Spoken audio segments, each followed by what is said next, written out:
Welcome to today's lecture.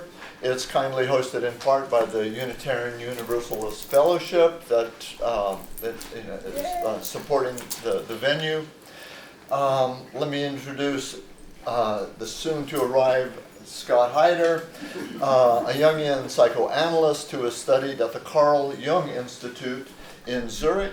He is an Idaho native and, as many of you know, lived in Boise for a number of years and helped found the Idaho Friends of Jung in 2006. So that's about, 15 or so years ago. He has also practiced in Canada and Switzerland, where he currently resides with his wife, Heike, since 2012, and she's with us today. Yay. Yeah. In addition to his private practice, Scott is a training analyst and a frequent lecturer at the International School of Analytical Psychology in Zurich, along with other venues in Europe. Scott brings a wealth of training, experience, and insights to today's lecture, Leaning into the Wind, Jung's Wisdom in Troubled Times for Troubled Souls. Scott. Thank you.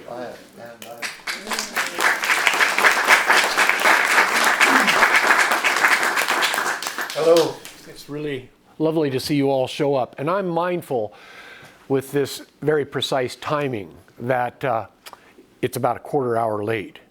Not bad for Jungian communities, really. But I'm going to take that extra time as we go on this journey. I wanted to welcome you all. I'm really happy to see so many of you, some familiar faces. And I'm hoping that this next slide will show a few others. I'm thinking some people are still missing from the early experience. But before I get there, just a little word about this. Leaning into the Wind. The title came to me as my wife and I were in. Am I loud enough? Can you hear me? Yeah. Good. The title came to me as we were in Zakynthos, Greece, a little island, and it was blowing, as my mother would say, like Billy Thunder. It was tremendous. This was a holiday. She was ready to sun herself, and for the first week, it was just like, buckle up. And I thought, yeah, that's a little like the pressures collectively that are facing us, as well as personally. A lot of us go through challenging times, and those of us in middle age, late middle age, or post middle age have all gone through some big challenges with parents, family, and dynamics that are common to us all, if ever so distinct, each of us going through. So the idea of leaning into the wind came from that. And Jung's wisdom in troubled times for troubled souls, well, I guess that pretty much is self-explanatory. The quote we'll see more of. Light is always born of darkness, and the sun never yet stood still in heaven to satisfy human longing or to still human fears. So that seemed like an appropriate sort of admonition for our calling. I actually have to bring out my take-home notes, or no, I thought there was something missing, and it is with me. I'd wanted to remind you, though, just of the main message, though, will be really about, trees, of course, don't really lean into the wind, as Corwin Fergus, some presenter here from the past, pointed out in his experience. And I said, no, that's right. But then we're not trees. And if you want to withstand adversity, it's not about waiting for times to get nice and good and comfortable. It's about being able to withstand it and actually move into that. So I think that's very important for us to keep in mind. Not that we expect Shangri-La to occur and then we'll join the club, but to actually enlist our own services to make our own global being, acting and being local in our private life, inner life, in our interrelationships, and in our world, however small it may be. It may be in gardening, it may be in fishing, it could be in activism that is both inspired, passionate, and compassionate. It can be in many, many things. It can be simply in volunteering, community service, in helping out neighbors, cleaning up the neighborhood, beautification. The loss of aesthetic is something that I think people suffer and they don't recognize even. It's just such a diminished function so often, so it's neglected. So I'm going to start off with a traditional Jungian ploy, a fairy tale. And this is, you're going to be on a ride. I will try to not speak too quickly. If you really have something you must say, I will stop and I'll listen. If we get through this, or if you've had too much, start raising your hand. You've had too much. We'll take a break in any case at the close to the top of the hour, and then we'll come back and resume. Is that everybody in agreement with that? Okay. We will have time. I will make sure, and I'll stay later, up to a point, for comments, questions, and answers. I'm not in a great hurry. It's been a challenging 2 weeks. It was my 50 high school reunion and estate issues involving my mother, and so a number of things, plus a lot of old case files that had to be disposed of in a professional way, but it was hard to let go. I wanted to take everything back, but I found out they were going to charge $600 for 70 pounds to ship, and I had probably about 5 times that. So I thought, nah, I'm not going to do it. And if I haven't gotten to 40 plus years of case files to sort yet, realistically, and with the interests I have and so forth, how much am I going to get to? So those were all threshold experiences, but again, I had to lean into it and just get through it. Wanted to do it before my wife joined me, and that didn't get done, so she got to accompany me through much of that. So here's the fairy tale to begin.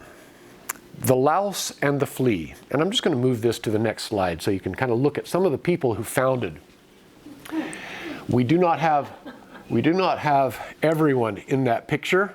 I had to include myself as a youngster. Jung was included. He was an honorary member. I mean, it seemed only fitting. But I see sitting in the back, I see at least one person who's not up there, and I'm sure there are more. So apologies for that, but this was the photo I was given when I left, and I only made that modification. I didn't have your picture. So, the Louse and the Flea. A louse and a flea kept house together and were brewing beer in an eggshell. Then the little louse fell in and burnt herself. At this, the little flea began to scream loudly. Then said the little room door, "Little flea, why are you screaming?" "Because the louse has burnt herself." Then the little door began to creak. At this, a little broom in the corner said, "Why are you creaking, little door?" "Have I not reason to creak? The little louse has burnt herself. The little flea is weeping." So the little broom began to sweep frantically. Then a little cart passed by and said, "Why are you sweeping, little broom?" "Have I not reason to sweep? The little louse has burnt herself. The little flea is weeping. The little door is creaking." So the little cart said, "Then I will run," and began to run like mad. Then said the ash heap, by which it ran, "Why are you running so, little cart?" "Have I not reason to run? The little louse has burnt herself, the little flea is weeping, the little door is creaking, the little broom is sweeping." The ash heap said, "Then I will burn furiously," and began to burn in clear flames. A little tree stood near the ash heap and said, "Ash heap, why are you burning?" "Have I not reason to burn? The little louse has burnt herself, the little flea is weeping, the little door is creaking, the little broom is sweeping, the little cart is running." The little tree said, "Then I will shake myself," and began to shake herself so that all her leaves fell off. A girl who came up with her water pitcher saw that and said, "Little tree, why are you shaking yourself?" "Have I not reason to shake myself?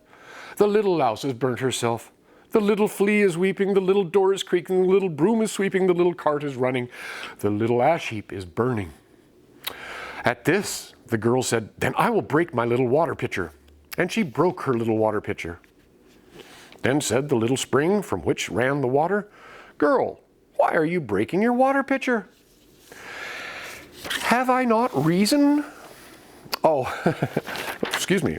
"Have I not reason to break my water pitcher?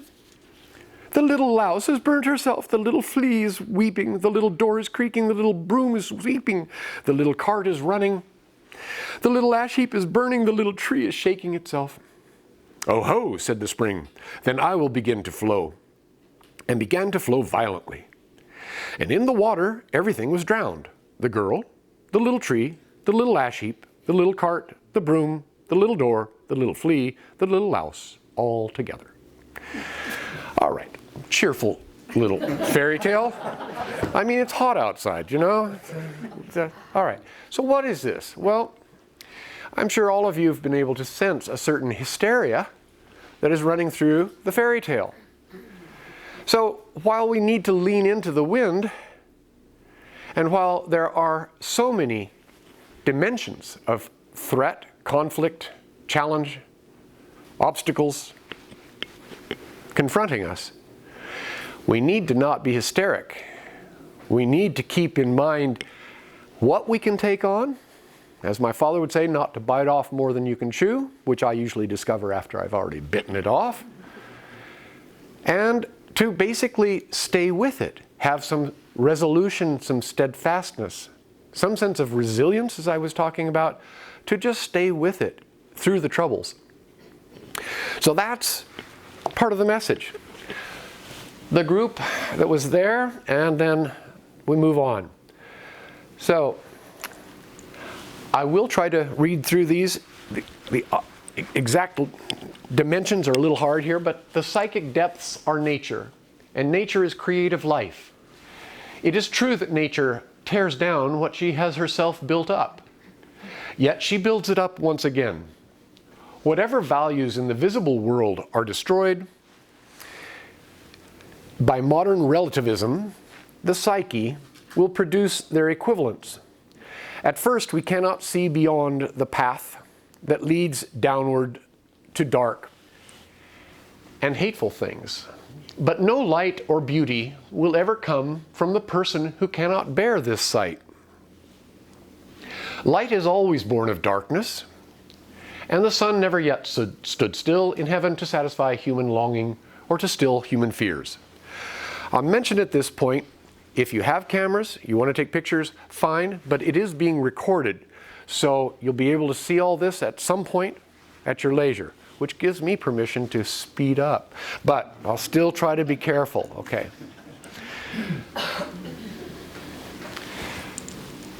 This is touching on the idea of leaning and into the wind, or being able also, the opposites. Jungians like to be able to talk about the value of the opposites, and we'll hear more of that later. From Confucius, the green reed, which bends in the wind, is stronger than the mighty oak, which breaks in a storm.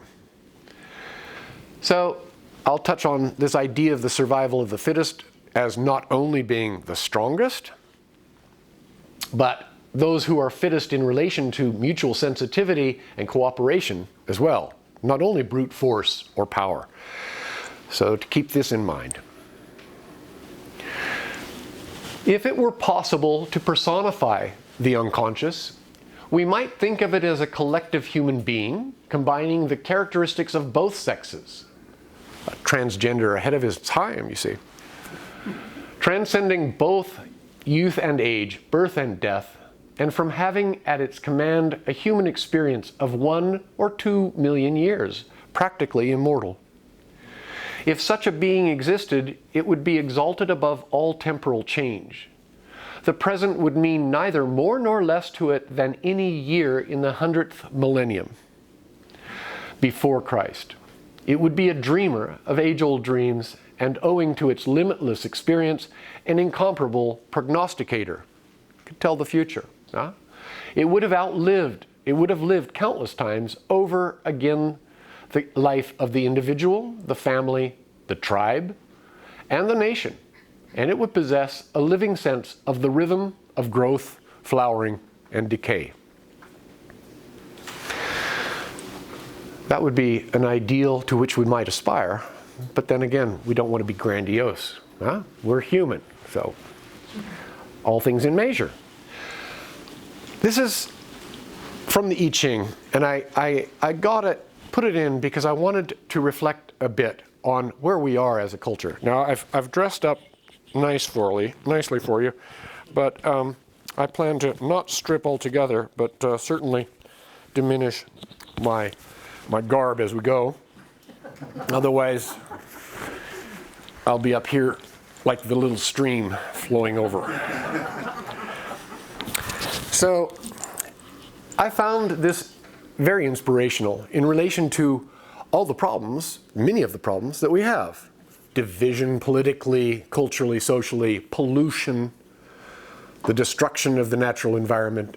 And so this is the hexagram 18, coup, or work on what has been spoiled, or decay. So I'm going to hold this. The Chinese character coup represents a bowl in whose contents worms are breeding.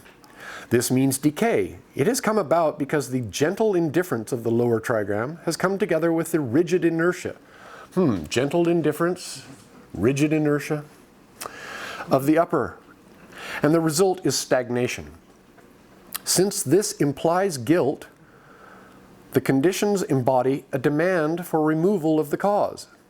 Hence, the meaning of the hexagram is not simply what has been spoiled, but work on what has been spoiled.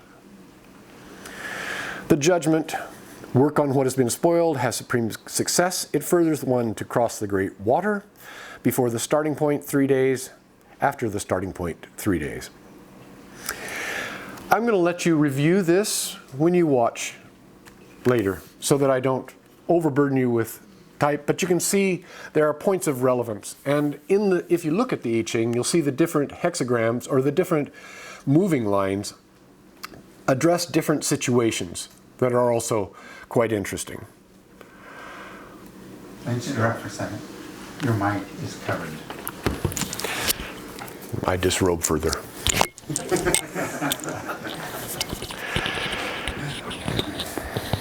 Where's the music? Thank you. When we must deal with problems, we instinctively refuse to try the way that leads through darkness and obscurity.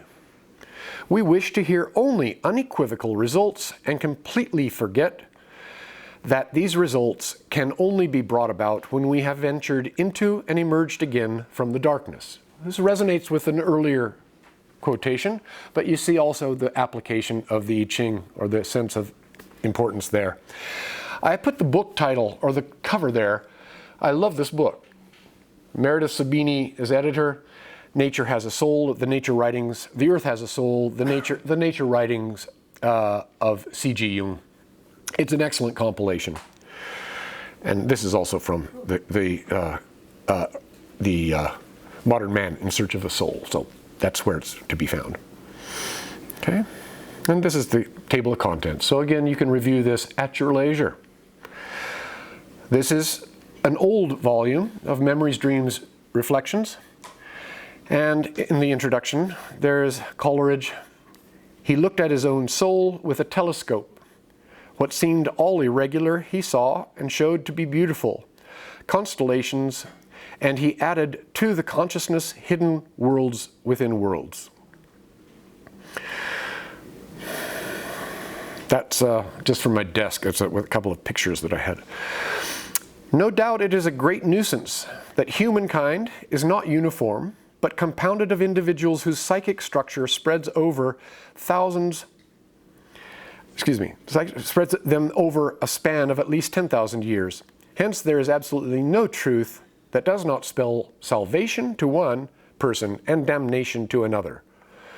All universalisms get stuck in this terrible dilemma. Maybe even fellowships where one tries to make everything be one, but that can happen. It's what we have to deal with. I corrected this from mankind. Again, the sexually correct, politically correct idea. In German, die Menschheit is actually a feminine substantive, so it's pointless to translate it as mankind. It's humanity, and that's what he meant. He wasn't talking about men. So I hope you get something from, I just put Jung's photos, images in with these quotes because I operate imagistically, and it's nice to sort of see some of these, I think, as we go. Again, in consonance with what he had written, the shoe that fits one person pinches another. There is no recipe for living that suits all cases. Each of us carries his own life form, an indeterminable form which cannot be superseded by any other. So his grandfather, his father, Jung as a child, and his mother, his wife, Emma, and his Jung with his children and wife. She doesn't seem very pleased there. I thought a number of things could be happening. I remember family photos and the looks. This is Gesundheit. This is the Jung residence, Seestrasse in Küsnacht. And the next image you'll see from the front door, you'll see above the archway, above the doorway, summoned and not summoned, God will be there, or it's also been translated as called or uncalled, God will be present, citing Erasmus, vocatus ac non vocatis Deus aderit. Yeah? My Latin is non-existent, so won't promise for that. Now, Jung's other residence was his tower. And this is showing some early stages. These photos are in the earlier memory streams reflections, not in the later ones. It costs money to print photographs. But he likened the building of his tower in Bollingen, it's down the way on Lake Zurich, to the realization of development of his psyche. It was a process in stages, discovery in the making of a whole. So he did one thing and then he felt the need to do another. He had no plan when he started out.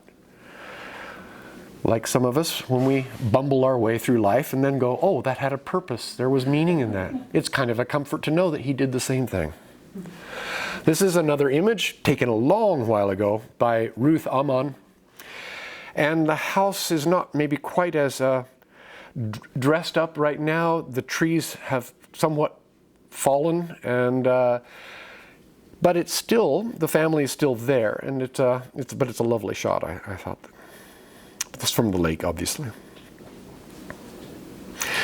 So, Nelson Mandela, a few quotes here that I thought were really important. So there will be lots of homilies, certain little phrases that maybe you can apply in different instances, such as resentment is like drinking poison and then hoping it will kill your enemies. I learned that courage was not the absence of fear, but the triumph over it. The brave man is not he who does not feel afraid, but he who conquers that fear. Similar. And education is the most powerful weapon which you can use to change the world. Just to show that the commonality in depth psychology goes way back. It's not like Jung invented it. If by chance there is a box, Kevin or something, or somebody could maybe find a box I could set this on, it would be helpful, because even that trash can, if we up in that, yeah, we can do that, certainly. Perfect. Well seen. Thank you. Am I going to block? I am. So let's move our whole table operation slightly. Okay? I'll see if I can get over here. My way? Thank you. Yeah, your way. Is that all right? Is that going to be okay? Good. Well, I don't want you rushing me. That's why I've got the table in between. So, just in case. All right, that's better. Thank you. All right. I'm going to let you look at this. These are phrases from Epictetus. The last one is, he who laughs at himself never runs out of things to laugh at. So it's great. And we all can relate to somebody we know where it is impossible for a man to learn what he thinks he already knows. So you can look at these. But this is this Jungian thread that one sees in alchemy, of course, as we all know, but it's also in the Stoics and this attitude of dealing with life, not sitting back with an expectation that it's got to be to suit our own narcissistic or our own, highfalutin standards. It is as it is. And it's rough. Not just rough out there, it's rough inside of ourselves. We deal with a lot of conflicts. And conflicting instincts. It's instinctual, it's there, but that's not necessarily going to say that it's completely consonant with another instinct. So I'm going to show you a few slides of lectures that I've done, just to show a variety of my explorations. This was a person who came in to see me, and she really wanted to leave this fellow that she was with, who had capitalized on Jung and his image and lived in Küsnacht, still does. I won't go too much further with that, but she wanted to leave him. She'd left him, and the guy came crawling back. He was so wealthy, had made a lot of money. And so her parents said he was barbecue material, which meant not that you would roast him, I have had to explain this, but that you can take him to a barbecue and he'd pass just very nicely. So she wanted this Prince Charming, but she was just fed up with his narcissism. Of course, what I was confronted with was her narcissism and her issues, and she really wanted to leave him, but she even had a date. She was going to wait, though, until he transferred title to the car that she was using to her. And then she was sort of shocked that I thought that was maybe an issue, a poor idea, that maybe reflected something on her own character. Anyway, yeah, excitement. So, yeah, you can review all of these. Another one is Disinformation's Shadowy Enchantment of Undoing, the Myth, Meaning, and Metaphysics of Cultural Manipulation and Exploitation. Now, my titles are usually probably more interesting than my talks, but I put together what I would like to do to explore the different dimensions of these issues. And this is in a couple of images of the Great Moon Hoax from the Sun, New York, 1835. Lithographs with a story of the discovery of life on the moon falsely attributed to Sir John Herschel, United Kingdom, a leading astronomer of the time. People saying n'importe quoi, whatever they want, right? Fake news. Imagine it happened before our time. So this is another talk I did for the Jungian Odyssey. Scylla and Charybdis, if you know mythologically, both were females turned into monsters by jealous or angry gods. So then they devoured Charybdis' giant whirlpool near Messina.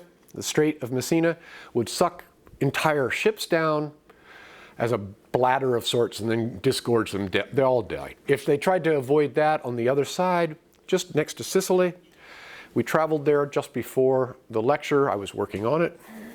That's my kind of holiday. So on the other side is the Scylla, and she was a figure with dog heads, and she would snatch sailors if they got too close to the cave that she was on. So I call it also, as my dad would say, between a rock and a hard place, just as another analogy. There are lots of analogies. If you look up Scylla and Charybdis, you'll see how this metaphor has been used historically since Homer countless times. And people always think, this is like impossible. How do we deal with this? And we've got these opposites on the one hand and then on the other hand. So the idea is, the fantasy is, though, that we're always going to find that magic way and escape unscathed. And I say fantasy because, as we'll talk about, we're in the midst of the sixth extinction. There will be death. Like the movie, there will be blood. There will be death. There is death ongoing. So it's an illusion. It's very dangerous, and it's a fallacy to think that somehow we're going to escape without suffering. Suffering is a part of it. It's always been. As Jung said, the difference between authentic suffering and inauthentic suffering, however, is the inauthentic suffering is suffering that we are creating ourselves unnecessarily through our denial. But suffering is a part of it. It's just part of our life, and that is part of nature. I liked this slide. I prepared another one, so I'm just showing you that. All right, so to disinformation. Again, you're going to be able to read all of these, which is wonderful because we can go through more rapidly. But this gives some definitions of what disinformation, misinformation, propaganda is. And the idea, I say the phenomenon, deceptive action, is ancient. The term itself, however, is relatively recent, a gift from Stalin. Disinformatia, or something like this. There's a wonderful museum, the Museum of Spies in Berlin, and I've been there a few times, and it's always fascinating. It's too much to see, but you can go and come back, leave, and then come back. But you see the ancient history of this kind of activity. There's nothing new under the sun. You know, things just repeat and come in another form. So. Anyway, so I go into the etymology of propaganda, and there's a book title here that you can look at, Manufacturing Consensus, Understanding Propaganda in the Era of Automation and Anonymity. So just as an example, I did a quick search, you know, and there are 14,200,000, there were probably double that now, in 0.72 seconds, you know. A marvelous thing. Now you just kind of try to go through each one of those, and that'll take you a lifetime, maybe. Misinformation, 69.1 million in a half a second. Propaganda, 283 million in 0.83 seconds. So, and the nutrition as metaphor, we are what we eat. I mean, it's astonishing to come to the States, and it's not all healthy in Europe or any place else, but it's staggering. So I was on my way to Prague for a lecture with a lecture that was published, and I think I've sent it to the Friends of Jung anyway. It's available, and if you're interested, with Rutledge, and it was a Prague convention, and this slide was helped along because I was in the airplane looking at a magazine, and they had this brain image, so I lifted it. But to hijack an election, culture, or economy, don't hack the ballot box, the bakery, or the bank. Infiltrate the brain. And so we know that there's psychologists that have worked on how to do just that. There are people who are applying that. One of the dangers that I think people are not as aware of as we need to be is the danger of surveillance capitalism. And this book, The Age of Surveillance Capitalism, The Fight for a Human Future at the New Frontier of Power by Shoshana Zuboff, 2019. It's already 5 years old, but anyway, it's very, very captivating. And so you can look at this information. I like this phrasing. For more than 3 centuries, industrial civilization aimed to exert control over nature for the sake of human betterment or enrichment. Machines were our means of extending and overcoming the limits of the animal body. Only later did we begin to fathom the consequences. The earth, overwhelmed in peril as the delicate physical systems that once defined sea and sky gyrated out of control. Right now, we are at the beginning of a new arc that I have called information civilization, and it repeats the same dangerous arrogance. The aim now is not to dominate nature, but rather human nature. I'm glad you all came to a feel-good talk. That was Jan Earhart's request that I could do something to make people feel better. I thought, well, sure, I'll try. Anyway, I'm not going to go along with that. This is, I think, interesting. Again, the loop back. Again, part of the idea of leaning into the wind is you have to know what the dangers are. Unless you see the darkness, as Jung said, unless you see the depths of depravity, maybe within ourselves, but also those around us, unless we see that, we can't hope to address it.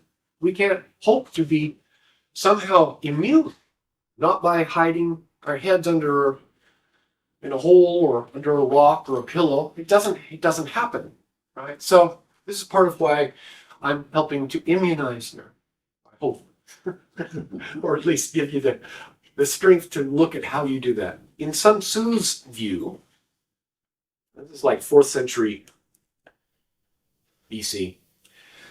In Sun Tzu's view, the army was the instrument which delivered the coup de grace to an enemy previously made vulnerable. And it is coup de grace. Coup de grace is fat, right? The hit of fat, right? You know, it's a graceful, it's cutting off the head at the end. To an enemy made previously vulnerable. Prior to hostilities, secret agents separated the enemy's allies from him and conducted a variety of subversive activities. Well, we're back to propaganda and subversions. Among their missions were to spread false rumors and misleading information, to corrupt and subvert officials, to create and exacerbate internal discord, and to nurture fifth columns. Meanwhile, spies active at all levels ascertained the enemy situation. On their reports, victorious plans were based. The prerequisite to victory is, quote, to make proper preparations in the enemy's camp so that the result is decided beforehand. Thus, quote, the victorious army attacks a demoralized and defeated enemy. Now, does this ring bells? I think, yeah. A couple of quotes there too. The supreme art of war is to subdue the enemy without fighting. That's from a little heart in the forward. In any case, I think you get the point. So this is a quotation that I know Chris is fond of. The real problem of humanity is the following. We have Paleolithic emotions, medieval institutions, and godlike technology. And it is terrifically dangerous. And it is now approaching a point of crisis overall. This was written in 2009, mind you. And in neuroscience, you can go forward. Oh, I get to do both, all right? Lovely. I'm glad I'm not holding the computer too. You can juggle, mostly ideas. So this talks about neuroscience. The sustainability-oriented brain is constantly being kidnapped and held hostage by the striatum, the pleasure-seeking, endorphin addictive part of the brain, which is essential to survival but now threatens the whole. Then, from the Zurich Science Film Festival that my wife and I attended, really were fascinated by it, biodiversity or extinction. The question itself is an oxymoron. There's going to be biodiversity and there will be extinction, but this is the contrast. So I allow you to look through this at your leisure. Gabriel Mate is a book that my wife and I have both looked at. She's read thoroughly. I've browsed, but it's he talks about neuroscience originally meant to unlock the mysteries of consciousness, and the brain has become another handmaiden of the profit motive, neural marketing. So again, you're getting a notion. So just it's there.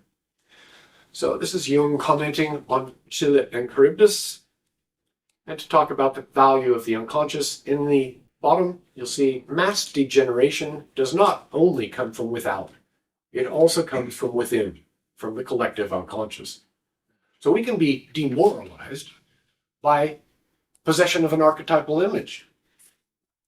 So some people want to put archetypes on a pedestal. What archetype are you? It's like, well, that's not quite the idea. You need to differentiate your own nature from that archetypal energy, because otherwise it swallows you up. It happened to Jim Morrison, it happened to thousands, right? You identify with being the lizard king, you go down. At some point, it's hard to sustain. All right. Old Heraclitus, I use this term a lot in Antiodromia because it's very important, the pendulum swing. A very great sage discovered the most marvelous of all psychological laws, the regulative function of opposites. He called it in Antiodromia a running contrariwise, by which he meant that sooner or later, everything runs into its opposite. Thus, the rational attitude of culture necessarily runs into its opposite, namely the irrational devastation of culture. in a footnote, then Jung wrote, "This sentence was written during the First World War. I have let it stand in its original form because it contains a truth which has been confirmed more than once in the course of history." That was written in 1925. As present events show, the confirmation did not have to wait very long. Who wants this blind destruction? But we all help the daemon to our last gasp. O Sancta Simplicitas, written in 1942.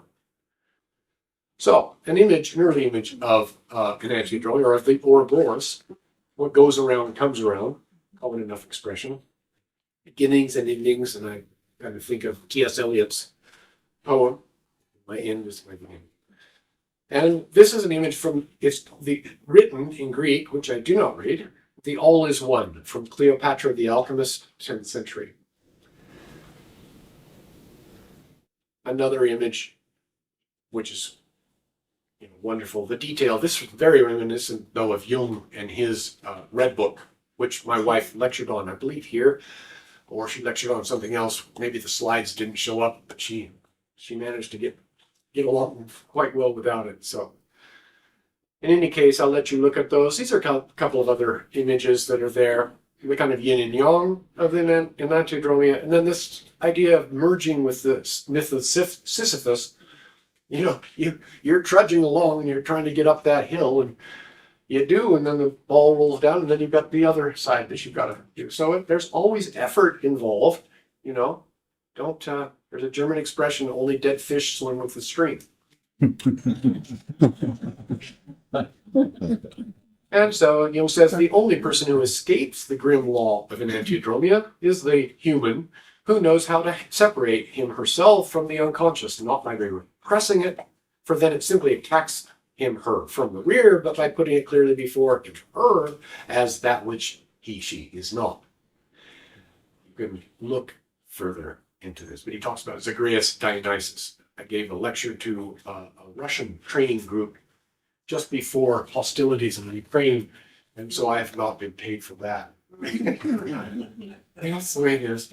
I'm sure it's accruing interest somewhere. The body, psychologically speaking, is the expression of our individual and conscious existence, in danger of being swamped or poisoned by the unconscious. Exactly what I was attributing or talking about. We therefore try to separate the ego consciousness from the unconscious and free it from that perilous embrace. Yet although the power of the unconscious is feared as something sinister, this feeling is only partially justified by the facts, since we also know that the unconscious is capable of producing beneficial effects. This kind of effect, the kind of effect it will have, depends to a large extent on the attitude of the conscious mind. So it's like the old expression, what you put out comes back. The attitude toward the unconscious is the same thing. I'm sure most of you know of the benzene ring. Again, the Ouroboros image that came in a kind of a vision or dream.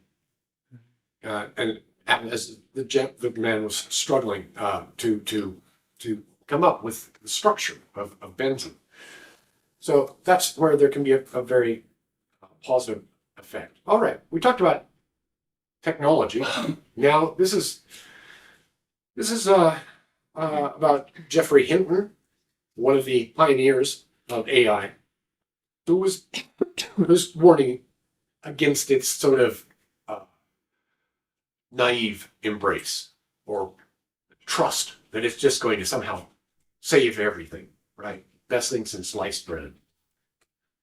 Anyway, you can look at that, and this, what's up to I don't know. Okay. Okay, what do we got?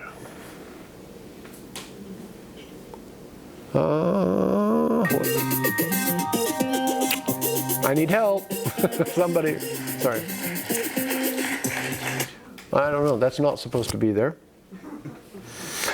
It doesn't show, no, I'm going to go back one more, sorry. But if you want to come up and take a look and see that I can get, it might be a good time for a break.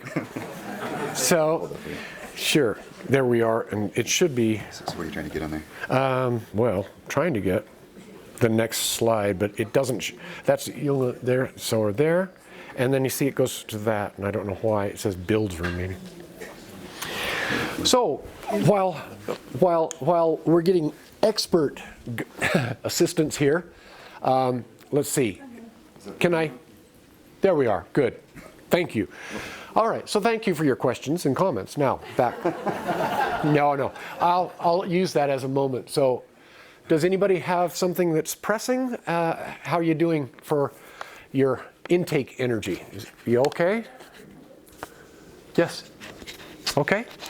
All right, well good. Then I'm going to keep going until it breaks down again. I'll be here for you. Thank you. Do not go away. I hope you're well paid.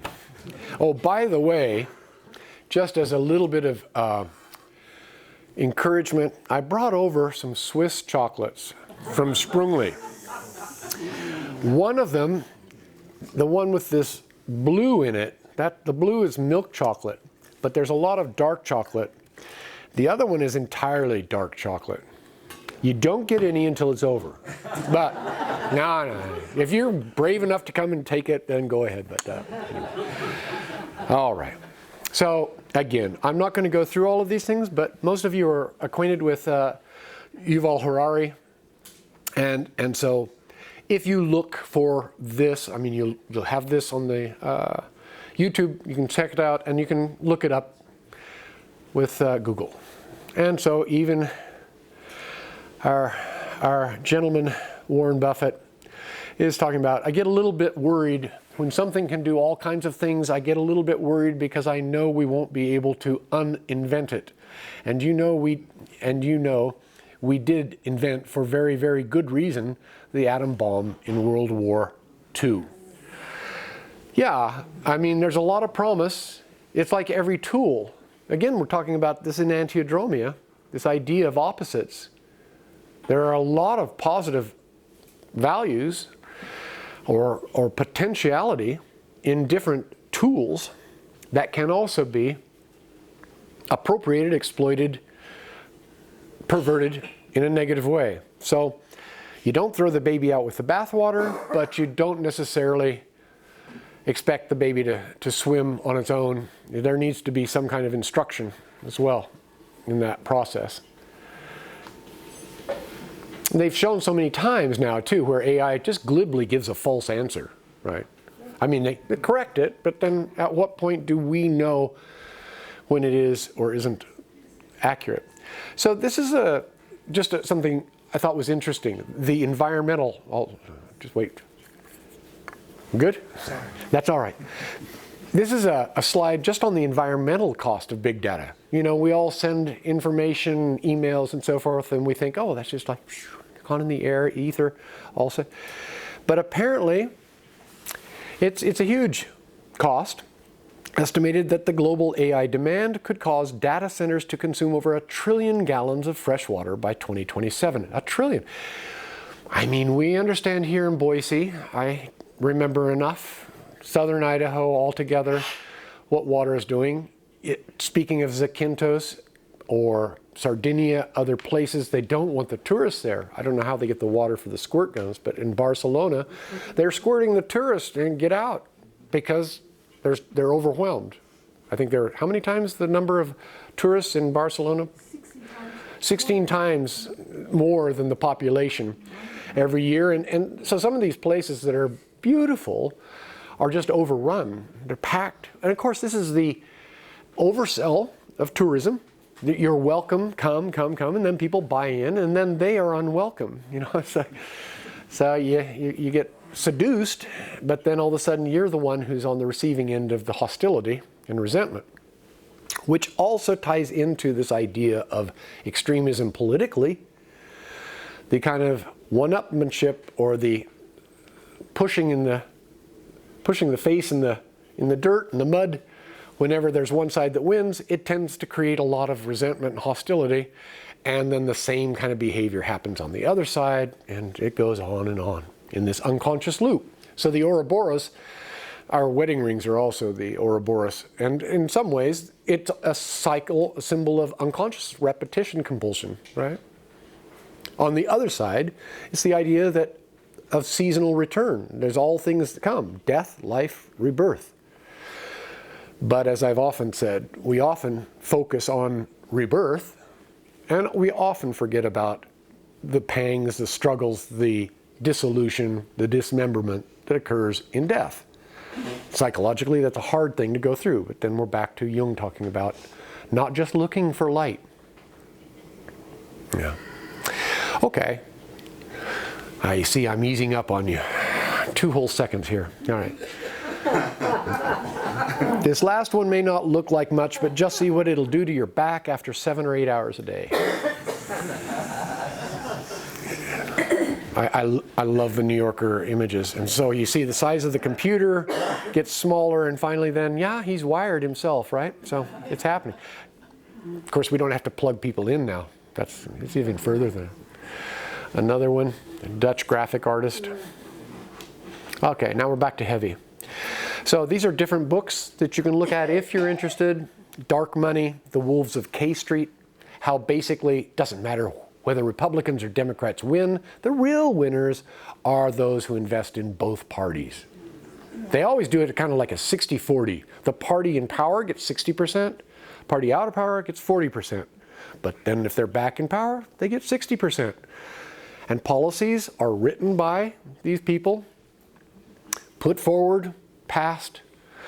And so our democracy is eroded from within. And we wonder why people don't have any confidence, right? Why are we so susceptible to so many conspiracy theories? Well, because it's happening right under our noses. There is no representation. I've got a cousin down in Twin Falls. I don't think she's here, but she's a precinct coordinator. And she was all upset about an initiative in Idaho, apparently, to be able to let people vote in the primaries and not just be, and I don't know that much about it, but she says, if this passes, only liberals and Democrats will win. I said, like Republicans now? And she said, they want to get rid of the Electoral College. I said, well, I think that's already a good idea that disenfranchises voters as well as the candidate who won the majority of the popular vote. So, but it's a remnant of slavery and the good old days. Anyway, I won't go too far into that. But in any case, people like to know what side is up and they like to be on that upside. I understand that. So there we have some different images, climate wars, and you can look at these at your leisure. Right, so I won't read all of these. Let me check the time. I said we'd stop here for long. We're about at the spot. I'll read this and we'll take a little break, okay? And then you can take care of necessities, have a chocolate, restore yourself, okay? And then we'll carry on. So the motto, where there's a will, there's a way, is not just a Germanic prejudice. It is the superstition of modern man in general. In order to maintain his credo, he cultivates a remarkable lack of introspection. He is blind by powers beyond his control. The gods and demons have not disappeared at all. They have merely got new names. They keep him on the run with restlessness, vague apprehensions, psychological complications, an invincible need for pills, alcohol, tobacco, dietary, and other hygienic systems. And above all, with an impressive array of neuroses. Neuroses, plural. So let's take 10 minutes and then come back refreshed. I'll put these on 2 sides of the table. But there are fewer milk chocolate than dark, but I'm glad I brought 2 packets. There's enough of you, please. Again, I know that we're going to have some folks have to leave, and I'm sorry that we can't. I'm not going to read all of this because you can read these things, you can read them on your own. But they're all chosen carefully. There's a lot. I'm just going to go through those so that we have time to talk. Certainly it's all part of the theme. As Jung says, the unconscious is always the fly in the ointment, the skeleton in the cupboard of perfection, the painful lie given to all idealistic pronouncements, the earthliness that clings to our human nature and sadly clouds the crystal clarity we long for. No light without shadow, no psychic wholeness without imperfection. To round itself out, life calls for perfection, not for perfection, but for completeness. And for this, the thorn in the flesh is needed, the suffering of defects without which there is no progress and no ascent. So, I love this on psychic hygiene. Jung says if a person does not believe in soul, sort of like, I don't believe in that. Well, there's still needs. So this is one about for reasons of psychic hygiene, it would be better not to forget these original and universal ideas wherever they have disappeared from neglect or intellectual bigotry. We should reconstruct them as quickly as we can, regardless of philosophical proofs for or against, which are impossible anyway. In general, the heart seems to have a more reliable memory for what benefits the psyche than does the head, which has a rather unhealthy tendency to lead an abstract existence, and easily forgets that its consciousness is snuffed out the moment the heart fails in its duty. Keep that in mind when he's talking about recovering values that are lost, because it comes back up in another quotation when he's talking about reform, when people try to do something that is going to be completely different and move ahead. It usually means, it's like people who introduced rabbits in Australia, or, thinking this is going to be great sport. And then they have to introduce something else to get the rabbits. And it's, so, a lot of times though, the idea of a reform that's going to just change everything turns out to be really a pig in a poke, that you get more than you bargained for and the problems can be worse. And so that's also with AI.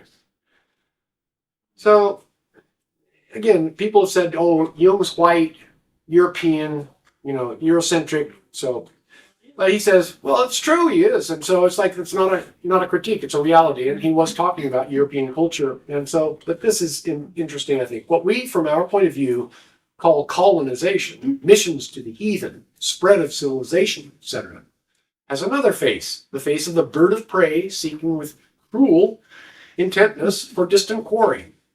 That's a projection to it, right? The hawk or the eagle, it's not cruel, it's instinct. But in our case, a face worthy of a race of pirates and highwaymen. All the eagles and other predatory creatures that adorn our coats of arms seem to me apt psychological representatives of our true nature. So in the spectrum of symbiosis, there is parasitism, vampirism, in a sense. There is also symbiosis that is mutually beneficial. It's all on the spectrum. And so they're questions of choices. People have asked me, well, how would you diagnose a certain somebody? What would you say? It's like, as my wife says, sometimes it's a character element. It's not just a flaw, it's just the character. There is such a thing as evil. So it's not always a complex or neurosis or so forth. It can be as well, but that still doesn't exonerate or doesn't somehow satisfy the issue. And so we all have those issues to make. The aim of individuation is nothing less than to divest the self of the false wrappings of the persona, on one hand, and of the suggestive power of primordial images on the other. So you see here this holding the tension between the opposites that he's talking about. I learned in high school to develop a persona. I was pretty pleased with myself. I thought I was doing a great job. I thought I had smooth sailing. And I thought, well, okay, this is what it's all about. Then I encountered Jung in high school, in the psychology class. And I was like, oh, not really the goal. Not the end all. So that was a challenge, but it was an important puncturing of that. So yeah, the goal of Zen, well, we don't have goals in Zen practice, do we? Don't distract me. All right, so again, mutualism and individuation personal and potentially collective. I've often talked about collective individuation. It's very aspirational. We're dealing with our culture and our instincts, but anyway, versus collectivism and or individualism. So I'll let you read through the other. In some ways, I don't want to impoverish talk, but at the same time, you have all of this. And so here, though, just this admonition is from Jung. Much better to know, therefore, that life on this earth is balanced between an equal amount of pleasure and misery, even when it is at its best, and that real progress is only the psychological adaptation to the various forms of individual misery. Misery is relative. We all think in terms of social welfare. That is a big mistake, because the more you economize on the vulgar forms of misery, the more you are ensnared by new, unexpected, complicated, intricate, incomprehensible variants of unhappiness, such as you've never dreamt before. Why not spiritual welfare? There is no government on earth bothering much about it, yet spiritual adjustment is the problem. It goes on. Technology and social welfare provide nothing to overcome our spiritual stagnation, and they give us no answer to our spiritual dissatisfaction and restlessness, on account of which we are threatened from within as from without. We do not understand yet that the discovery of the unconscious means an enormous spiritual task, which must be accomplished if we wish to preserve our civilization. I think these words echo, they resonate in our time powerfully. This is on a walk I took with my wife, and he talks about we all need nourishment for the psyche. So people tend to look for the kingdom of God in the outer world rather than in their own souls. Individuation is not only upward, but also a downward process. Without any body, there is no mind, and therefore no individuation. Our civilizing potential has led us down the wrong path. So the question of whether we're linked with a myth greater than ourselves. The pots and pans he used to talk about. He says, as you know, in olden times, the ancestral souls lived in pots in the kitchen. Lares and penates, the household gods, are important psychological personages who should not be frightened away by too much modernity. He did not have electricity or running water in the tower. And he would say that sometimes when he'd been away too long, the pots and pans were rebellious. Mm-hmm. They were resentful when he'd come back. They just didn't cooperate. And so it'd come around. Deo concedente, God willing, is not just a rhetorical flourish. It expresses the firm attitude of the human who does not imagine that she knows better on every occasion, and who is fully aware that the conscious material before him is something alive. So I'm not going to go read through any of this, but the bottom part is a quotation from Rilke. You must give birth to your images. They are the future waiting to be born. Fear not this strangeness you feel. The future must enter into long before it happens. Just wait for the birth, for the hour of new clarity. So, Jung, on death and so forth. The dread and resistance which every natural human being experiences when it comes to delving too deeply into himself is at bottom the fear of the journey to Hades, the underworld. And this is the stone actually that was delivered, and the contractor was furious because of the wrong size. And he said, no, it's perfect.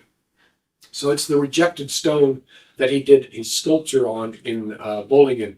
And he said it's perfect. He didn't know what it was perfect for, but then he did his carving on all sides of the stone. And it's very fascinating.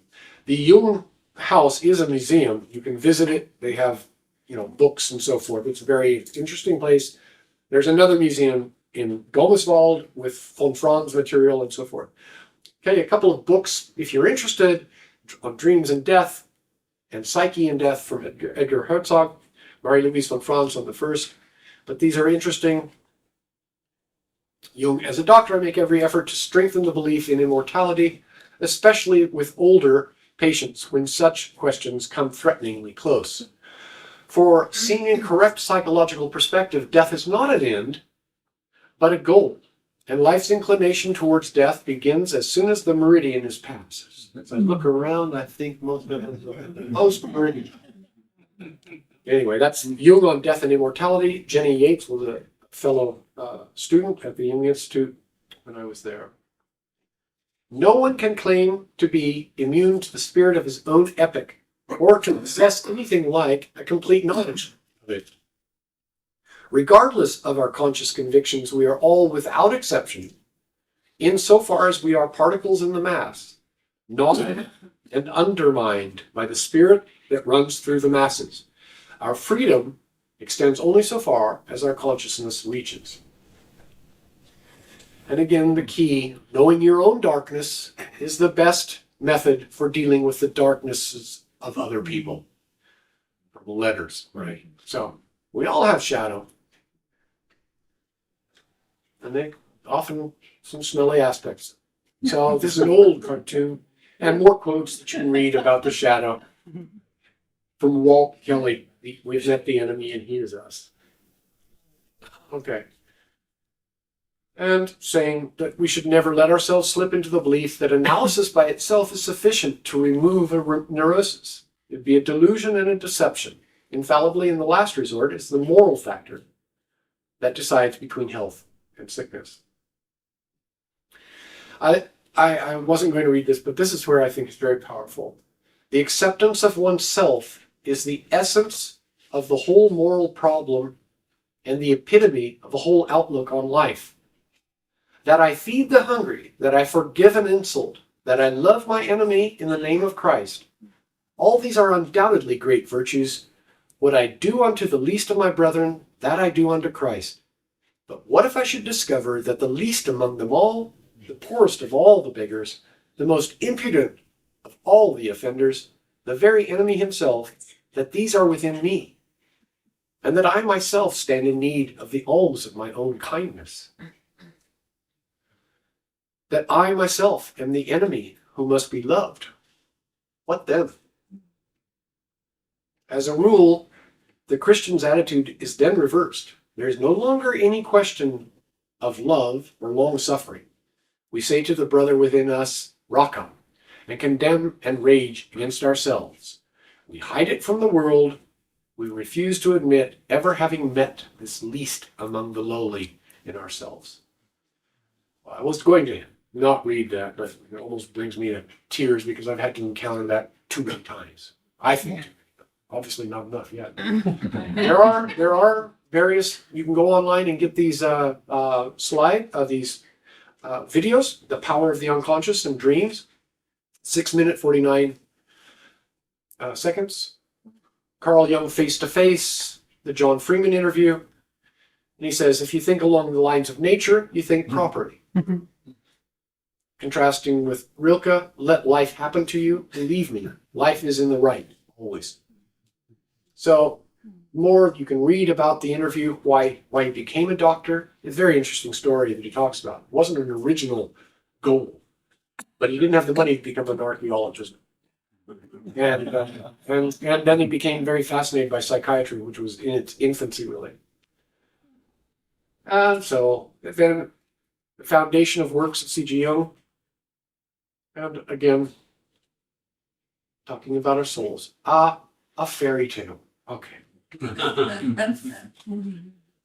This is called cat and mouse in partnership. A certain cat had made the acquaintance of a mouse, and had said so much to her about the great love and friendship she felt for her, that at length the mouse agreed that they should live and keep house together.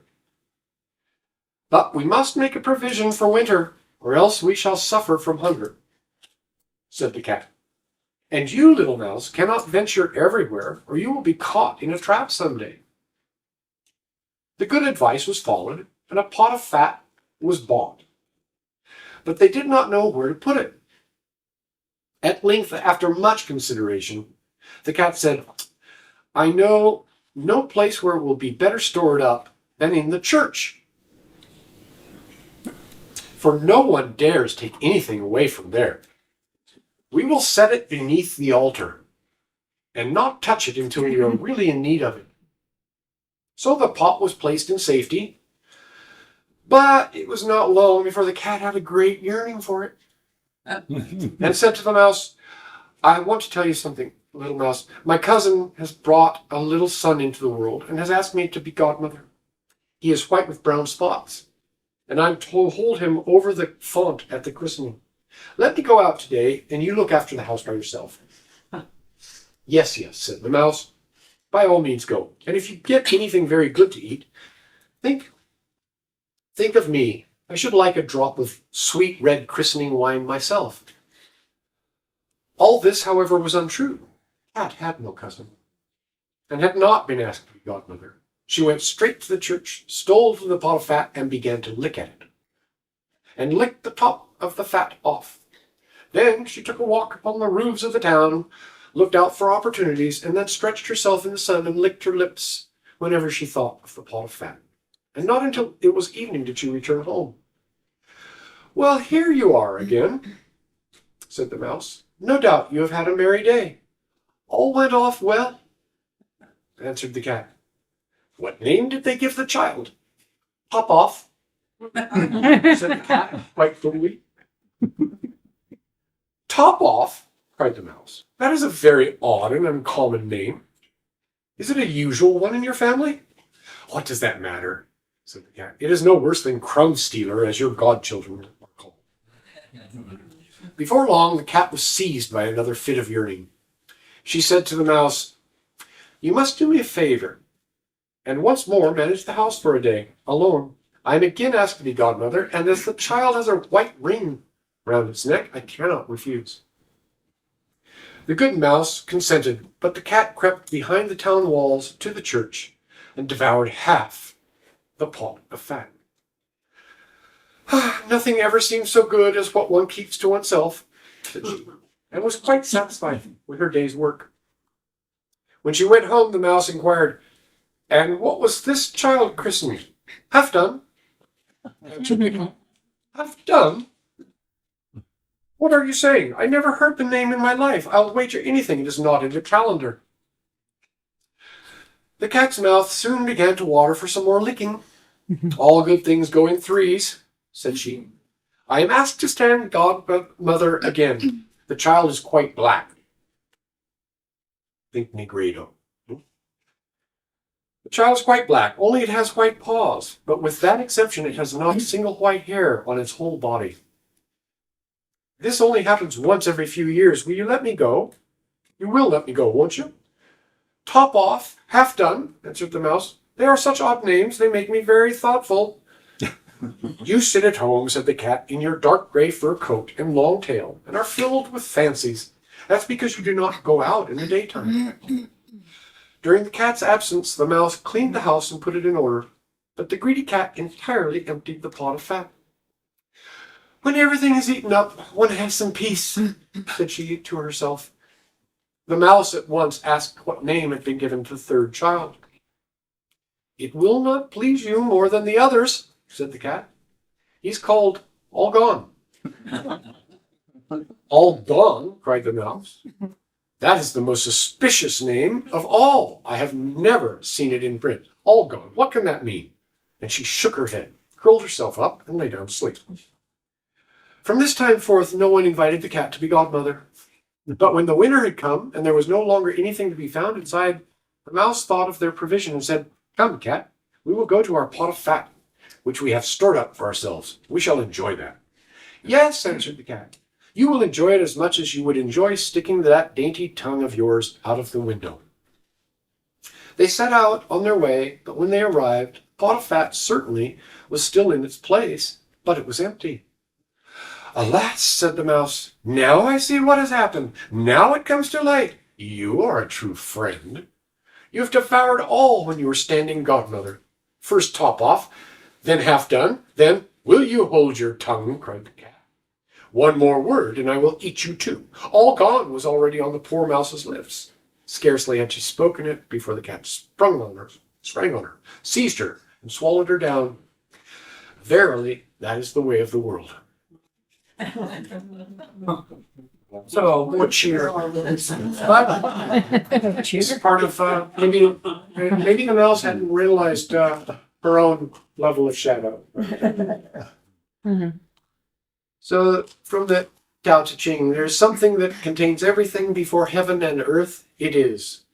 Oh, it is still unbodied, all on its own, unchanging, all-pervading, ever-moving.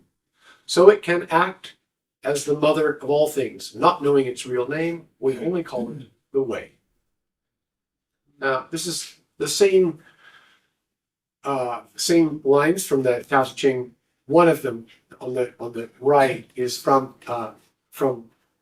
Ursula K. Le Guin, her translation. Living people are soft and tender, corpses are hard and stiff. The 10,000 things, the living grass, the trees, are soft and pliant. Dead, they're dry and brittle. So hardness and stiffness go with death, tenderness, softness go with life. And the sword fails, the stiff trees felled, the hard and great go under, the soft and weak stay up.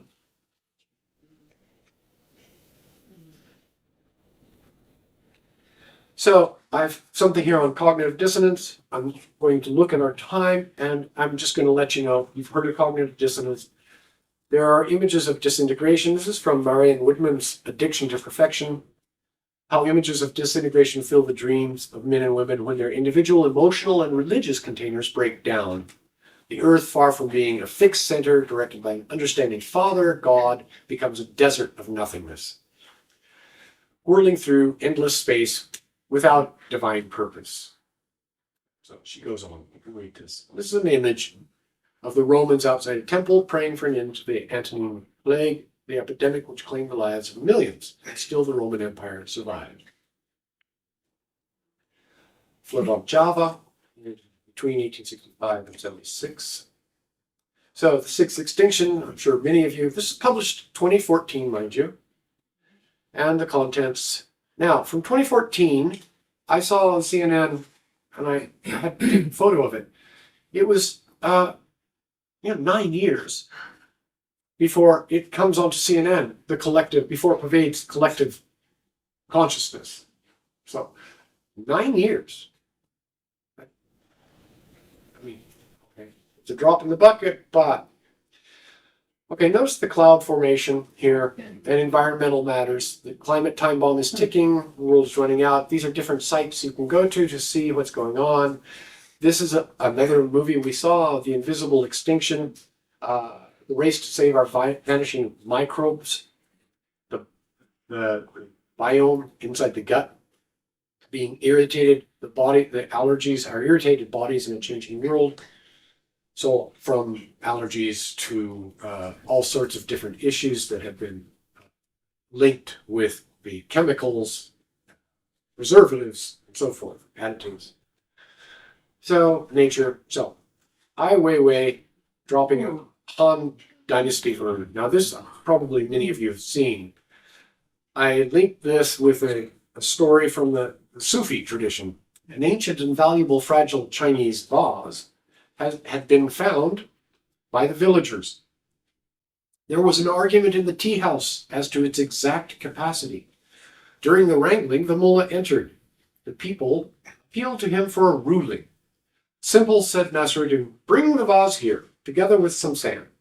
He had the vase filled with layer after layer of fine sand, packing it down with a mallet until it burst. There you are, he turned to the company triumphantly. The maximum capacity has been reached. All you have to do now is to remove 1 grain of sand and you will have the precise amount needed to fill a container like this. From the Tales of Mullah Nasruddin, Idris Shah, and it is called, I think it's called carrying capacity, which is a biological term. And you think about that, I mean, you have too many people in a space, you have too many rats in a space, you have problems. You have also too many additives in the environment, you have problems. So these are things to look at. I've told you about the reforms. We're getting close, so I think we're going to be okay. Reforms by advances, that is, by new methods or gadgets, are of course impressive at first, but in the long run they are dubious and in any case dearly paid for. They by no means increase the contentment or happiness of people on the whole. Mostly, there are deceptive sweetenings of existence, like speedier communications, which unpleasantly accelerate the tempo of life and leave us with less time than ever before. All haste is of the devil, as the old masters used to say. Reforms by retrogression, or retrogressions on the other hand, are as a rule less expensive and in addition more lasting, for they return to the simpler, tried and tested ways of the past and make the sparsest use of newspapers, radio, television, and all supposedly time-saving innovations. I touch on this below with the term apokatastasis. It's a term Jung uses. It's an ancient term, the idea of a restoration of wholeness or restoration of the world redemption, not in classical, spiritual, or religious sense redemption, but in a sense of becoming whole again. But it's by recovery of that which has been lost, or again, working on what has been spoiled by doing these things. Okay, another little story. One of the just men came to Sodom, determined to save its inhabitants from sin and punishment. Night and day, he walked the streets and markets, protesting against greed and theft, falsehood and indifference. In the beginning, people listened and smiled ironically. Then they stopped listening. He no longer even amused them. The killers went on killing. The wise kept silent, as if there were no just men in their midst. One day, a child, moved by compassion for the unfortunate teacher, approached him with these words, "Poor stranger, you shout, you scream, don't you see that it is hopeless?" "Yes, I see," answered the just man. "Then why," said the child, "do you go on?" "I'll tell you why. In the beginning, I thought I could change men. Today, I know I cannot. If I still shout today, if I still scream," he said, "it is to prevent man from ultimately changing me." So sometimes you have to hold to your truth. On the other hand, from Goethe, futile the talk that is bandied about. Actually, this kind of falls with that theme. Futile the talk that is bandied about when many join in, each listening only to his own words or hearing only himself speaking in the words of his neighbor. It is the same with books, for everyone will read out of the book only himself or will forcibly read himself into it, making strangest amalgam. Utterly futile, therefore, to endeavor by writing to change a man's fixed inclination, the bent of his mind. You will only succeed in confirming him in his opinions, or if he has none, drenching him with your own. First epistle. So this is from Zhuangzi, and you see the dates before Christ.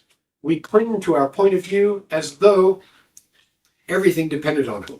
Yet our opinions have no permanence. Like autumn and winter, they gradually pass away. I have said before, convictions can make convicts of us all. So yes, stick to your beliefs, but in the face of evidence, it's maybe not important, or it's maybe important not to just stay stuck on them, but to take in the evidence. So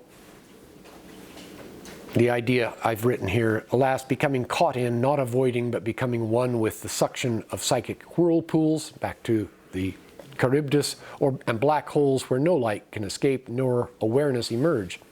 Identification with a concept or rigid notion. And then Jung on conviction. Shortly after this one, from W.H. Auden, we would rather be ruined than changed. We would rather die in our dread than climb the cross of the present and let our illusions die. Jung, conviction easily turns into self-defense and is seduced into rigidity. And this is inimical to life. The test of a firm conviction is its elasticity and flexibility.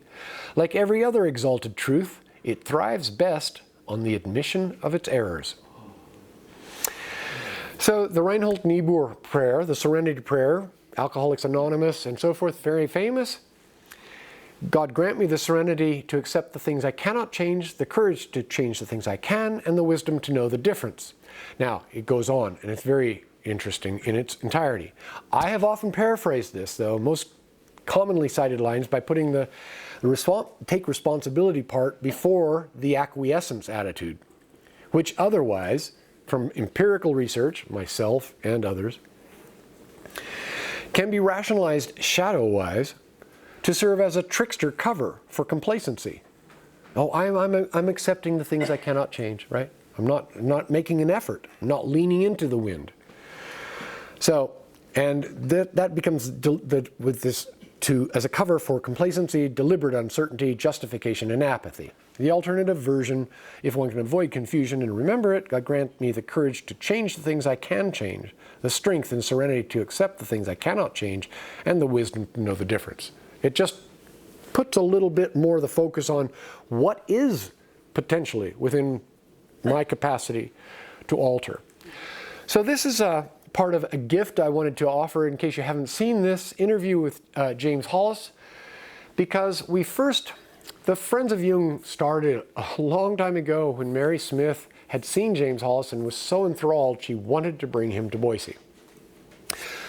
And as the only analyst in the state, I was enlisted to kind of be part of this group, and we gathered together some people. I invited people to come who were former classmates of mine and colleagues and so forth, different people, and we gathered we had a in-forum where we talked about global warming at the library, well attended.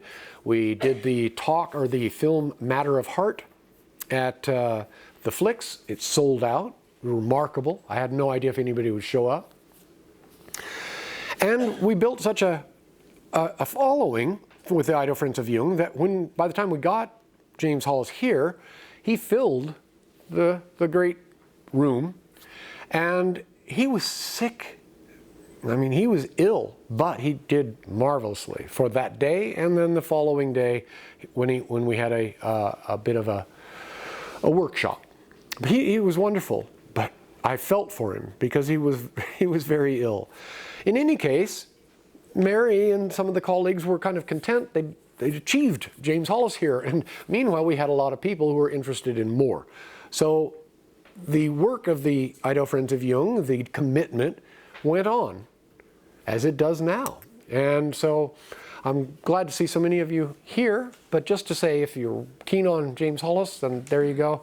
You might look up this with Andrew Huberman. You'll see that.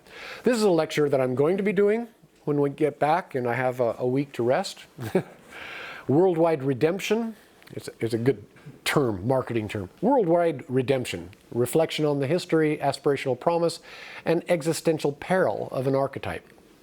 I mean, if you wait around for the world to be redeemed, you'll wait until I think hell freezes over if it hasn't already. So that's just one of the things. And then Jung's statement, what will the future bring? From time immemorial, this question has occupied men's minds. Historically, it is chiefly in times of physical, political, economic, and spiritual distress, when anticipations, utopias, and apocalyptic visions multiply. Today, as the end of the second millennium draws near, we are again living in an age filled with apocalyptic images of universal destruction. We have no reason to take this threat lightly. Everywhere in the West, there are subversive minorities who hold the incendiary torches ready with nothing to stop the spread of their ideas except the critical reason of a single fairly intelligent, mentally stable stratum of the population. One should not overestimate the thickness of this stratum. It varies. We're getting near. Immortality is a clock that never runs down, a mandala that revolves eternally like the heavens. Thus the cosmic aspect returns with interest and compound interest.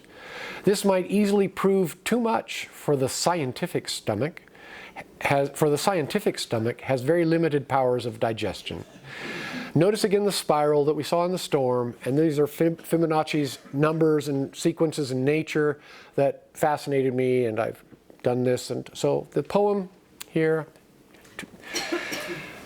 there is a brokenness out of which comes the unbroken, a shatteredness out of which blooms the unshatterable.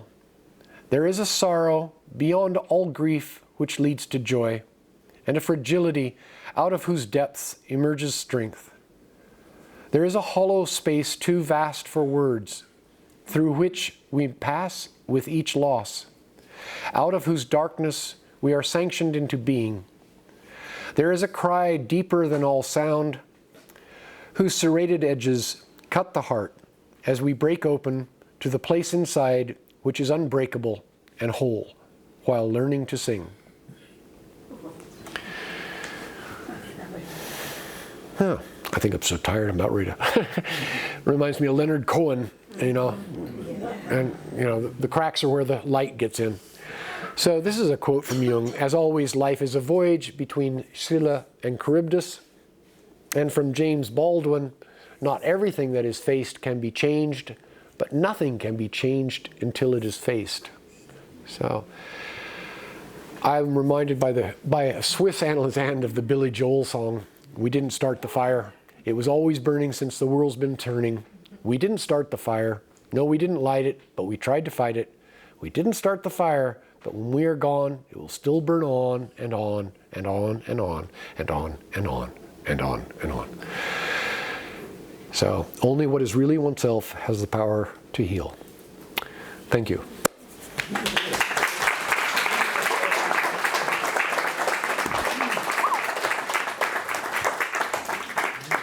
So if you have the energy and the desire, we do have some time for your comments, and I appreciate your participation and your alertness. It helped me stay focused as well. Thank you very much. I'm going to have a chocolate. Does anybody have a comment? Thank you so much. That was great. I really appreciate it. I'm the person who does the email list, so if now after you've seen this and you want the slides and you think maybe you weren't very clear on your email and you want to rewrite it so that it is in there correctly, you can see me after this is all over. And then for you, I wanted to, I guess this is a large question, I know. But as we face all of these things that are changing and all of these crises, one of the main emotions that I see coming up is grief. Yeah. And I'm just wondering if is there a little something you could give us for the grief? I think the most important thing is to realize that you're not grieving alone. It's not that misery loves company, but it's very important to know that there is shared grief, and it can, as in the poem with the butterfly, that realization can strengthen us and help us to meet the challenges that need to be met without the idea that we're going to see the change that we wish for in our lifetime, because that's illusory.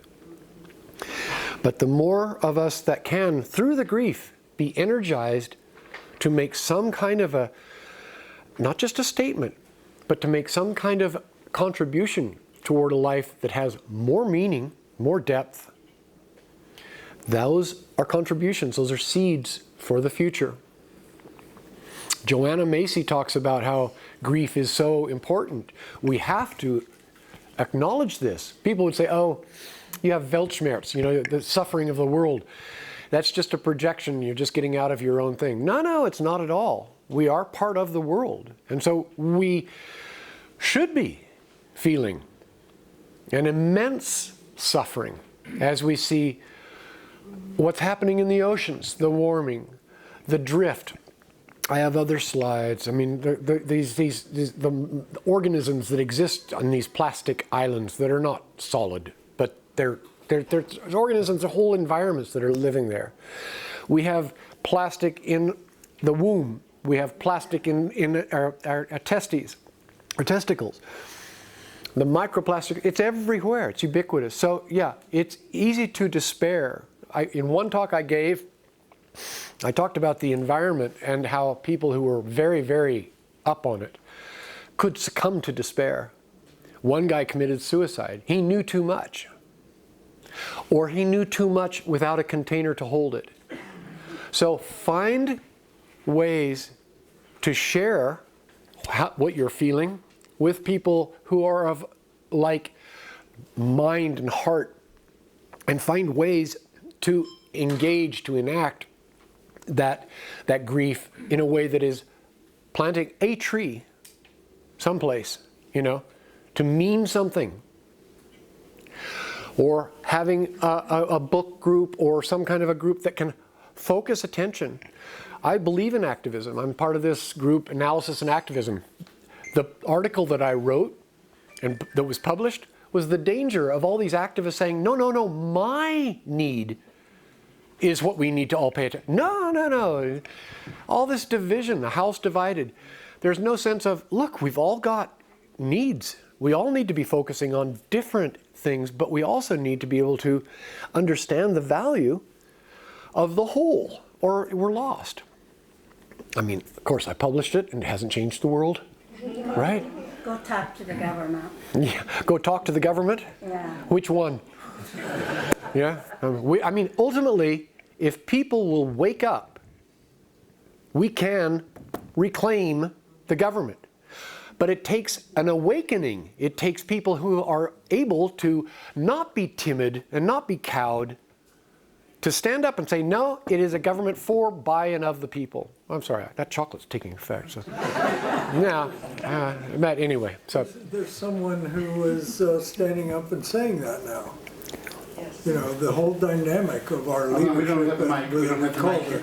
the presidency. Sorry? Oh, the mic, you're not mic'd. Next question right here. When you speak, no, I'm sorry. If you're just talking to me, then it's lost to the group. So Yeah, we'll give that. we'll come to you in just a second. Yeah, please. I just wanted to thank you for speaking to us today, to taking time to be here. And then I wanted to give you just an appreciation for something I saw in your presentation, which was that you addressed the AI as actually the energy suck that it is on our planet, because that is something that I don't hear many people talking about, but it takes an enormous amount of energy to run AI, and it's just being, well, kept under the rug. There's lots and lots of money Yeah. that has been invested in making AI necessary. Yeah. Right? Yes. And so they are, it was rhetorical. But I know. So I mean, but thank you. No, And so they don't really want to talk about the cost or the dangers. Yeah. It's just all about, But even among those people who have invested or in it, I mean, you have individuals who are also saying, we need to be careful. So thank you. Yeah. Okay. Yeah, go ahead. Do your thing and then, So sorry about that. please. Well, I guess taking it back to what you were saying about standing up, and we've had a really dramatic change in our political situation in this country just in the last few weeks. And there is someone who's standing up. And, it's been, I guess, an observation on my part, maybe, that people are responding to a mentally healthy, a person who's actually healthy Yes. in their psychological state. Yeah. And people are just spontaneously responding to that, I think. This is my idea. I think that's right. I mean, my wife and I spent time with her folks, and then we went by the practice. It was very hot in Zurich, which is unusual to be so hot, and we watered the plants in the practice, and I'd known that Joe Biden was going to make his decision soon, and I kept checking, and while we were there, I found out that he was not going to seek re-election. And the wave of relief, not altogether hope, but the wave of relief that I felt was powerful. It rained like Billy Thunder. I guess it rains just as like the wind blows, but it rained an awful lot. And on the way home, we were passing by a vineyard, and there was a double rainbow. It was like the heavens had also expressed, thanks, because it was like before a storm. There was so much tension. You could cut it with a knife, is the cliche. I'm sure in the States, living in the States, it was much worse, but I was holding it myself, and I think a lot of Europeans were holding also this sense of despair, of just futility, because you don't elect a president with the idea that the vice president will take over, right? So, yeah, Thank you. So, yes, back. I was going to make one little tag on to that.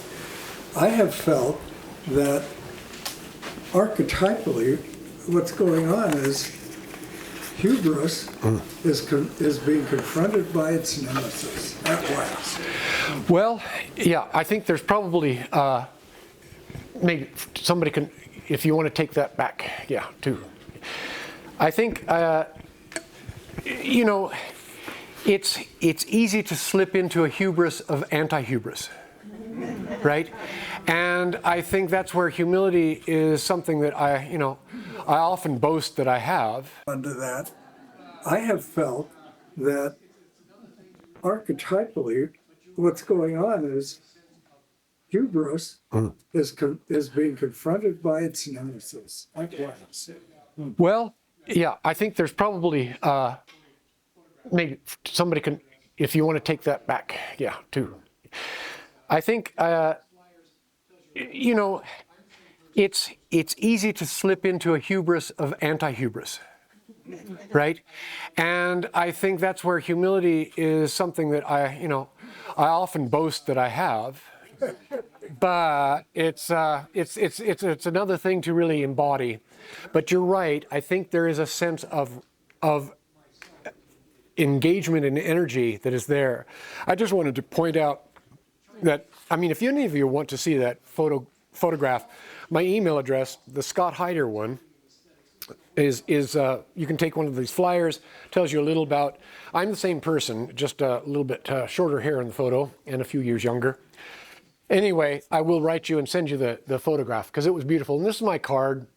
It also has the false website domain that I lost when the guy building it partly took so much time because I didn't do the work myself that he needed to finish it up, but lost the domain name to the Chinese, and I haven't done another one. This is also to show something that's lost. Speaking of aesthetics, this is a hotel, and you can take one of these postcards if you'd like. They have 3 triplex condominiums there. My wife and I even thought, oh, it's a beautiful place. It's such a beautiful place. The soul of the place has gone. It's now 3 triplexes. I'm sure very lovely inside, but not like that place was. It had a magic and a mystery. And so, you know, I think people look for a restoration of some meaning, and there is something that one has to be able to confront. It's like the emperor has no clothes. One has to be able to confront that. But you need strength to be able to do that, or innocence. And I think, you know, Joe lacked both at that point. Yes? One of the things I feel like that we're having a dose of is to take a look at the shadow of the West, and especially our country, in terms of the misogyny, the racism, the narcissism, the consumption and greed, the rabid individualism, to me is diagnostic, and we're seeing it on the screen on a daily basis, on Truth Social exemplified. And I keep looking at, well, where's the cultural doctor? How do we work as a culture on what is in our cultural shadow? And I would just like to point out one thing that has given me some optimism, and that is Deb Haaland and her work and what has gone on in Canada. Deb Haaland, our Secretary of Interior, Native American. Yes. Yes. To take a look at what happened in the boarding school. Yeah, yeah. Face that, what was going on in that colonial mind, that Western Christianity and the propagation of take the Indian out of the man, the person, get the man, that bringing that forth in the way it's still way under the radar for where it should be, not so much in Canada. The Pope came out to apologize. Yeah. So to me, it's little bits like that to be a cultural doctor. Yeah. I don't know any other way. I think it's a profound point, and it is every time a truth is revealed that shows the darkness that was hidden, it's a step, it's a stage of recognition and of being able to integrate and assimilate a world that isn't just what you were told. You know, it is so, it's so powerful. I think also I'd just say another power for people is the power of no. We don't have to watch. We don't have to watch social media or the television we can choose to step out of that. And so I do think that it's sort of, the old phrase was don't overthrow, outgrow. And I think that, you know, this is also this, whenever two or more are gathered in my name, with this attitude, there can be a lot of activism. People who just refuse to get bogged down into political encampments, but who are doing something that has an integrity that is manifest, that can't be argued. You're planting a tree. Who's going to say something is wrong with that? Right? But you're absolutely right. I'm so happy that she is doing what she's doing. And there's been a lot of good that has been done in this period in the campaign. Yes, please. Just a second. Just sorry, 1 second. We have time for one more question. Okay. Okay.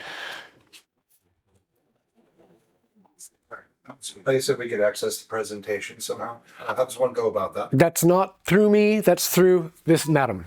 If you gave me your email address, we actually have a YouTube channel, which you don't need an email for. It's Idaho Friends of Jung, right? On YouTube. You tell me.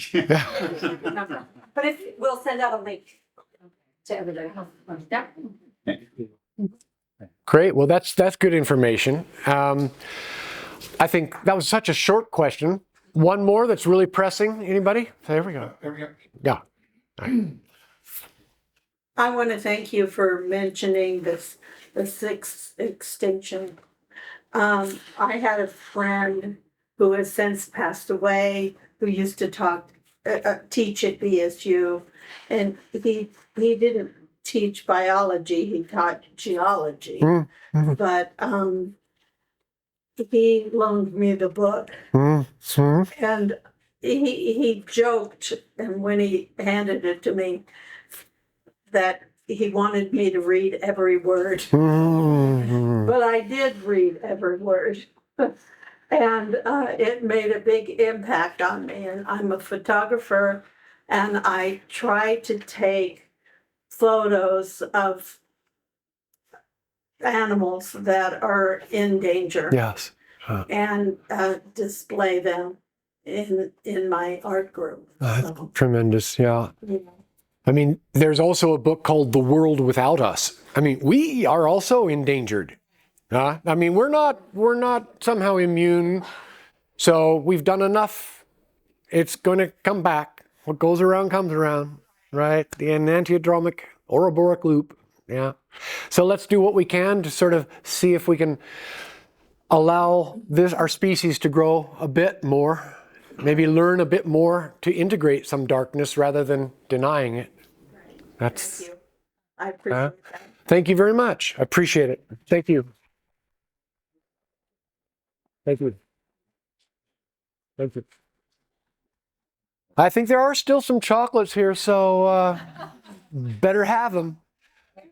Here's the, if you want to rewrite.